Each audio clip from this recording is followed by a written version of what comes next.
আমি এখন দাঁড়িয়ে আছি সেই বাস্তিল স্কোয়ার নয়, ওয়াশিংটন ডিসি নয়, এটি বাংলাদেশের ঢাকা শহরের 300 ফিট, যেখানে প্রস্তুত হয়েছে ঐতিহাসিক সেই মঞ্চ। বিশ্ব ইতিহাসের শ্রেষ্ঠ এক প্রত্যাবর্তনের অপেক্ষায় বাংলাদেশ, বাংলাদেশের মহামাটি ও মানুষের নেতা আগামীর রাষ্ট্রনায়ক জনাব তারেক রহমানের অপেক্ষায় বাংলাদেশ, এবং জনাব তারেক রহমানকে বরণ করতে যে মঞ্চ প্রস্তুত হয়েছে সেই ঐতিহাসিক মঞ্চের সামনে আছি। হয়তোবা 25 তারিখ এই মঞ্চের দেখা অনেকেই পাবেন না, অনেকেই এই মঞ্চের সামনে আসতে পারবেন না, কিন্তু আপনারা আজ এবং কাল এই মঞ্চের দেখা পেতে পারবেন। আমার সাথে আছে এরশাদ নাবিল ভাই, জাকারিয়া ভাই। এখানে লাখো মানুষের ঢল, ইতিমধ্যে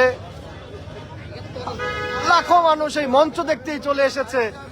বোঝাই যাচ্ছে যে যেদিন নেতা আসবেন তখন সেই ঐতিহাসিক মুহূর্তে এখানে কোটি মানুষের উপস্থিতি হবে। সারা ঢাকা শহর, এই ঢাকা শহরের আশপাশ দিয়ে সেই গণস্রোত, উপচে পড়া গণস্রোত বয়ে যাবে ঢাকা, আশেপাশের সকল জেলা, গাজীপুর, নারায়ণগঞ্জ, মুন্সিগঞ্জ, মানিকগঞ্জ, পার হয়ে যাবে পদ্মা, মেঘনা, যমুনা, সকল নদী পার হয়ে যাবে সেই স্রোত। এই স্রোত ইতিহাসের পাতায় লিখে রাখবে মানুষ।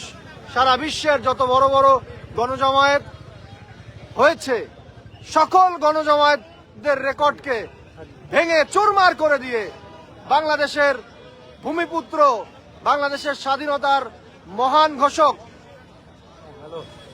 শহীদ প্রেসিডেন্ট জিয়াউর রহমানের রক্ত যার শরীরে বহমান, বাংলাদেশের মা মাটি মানুষের নেত্রী, আপসীর নেত্রী, দেশনেত্রী বেগম খালেদা জিয়ার সুযোগ্য সন্তান জনাব তারেক রহমানের অপেক্ষায় বাংলাদেশ, অপেক্ষায় তৈরি হচ্ছে এই মঞ্চ।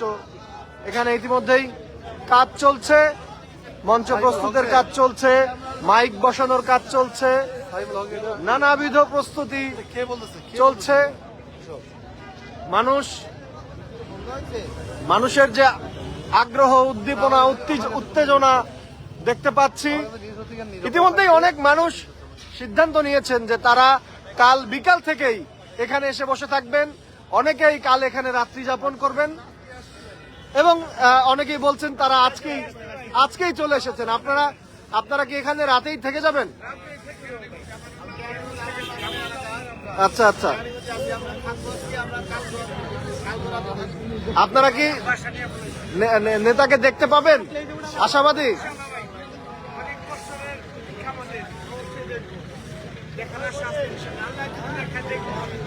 ইনশাআল্লাহ ইনশাআল্লাহ।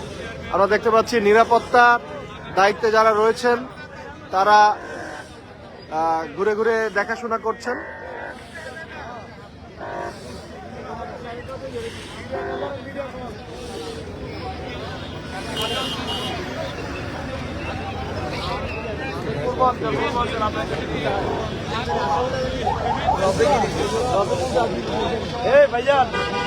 ভাইজান আপনার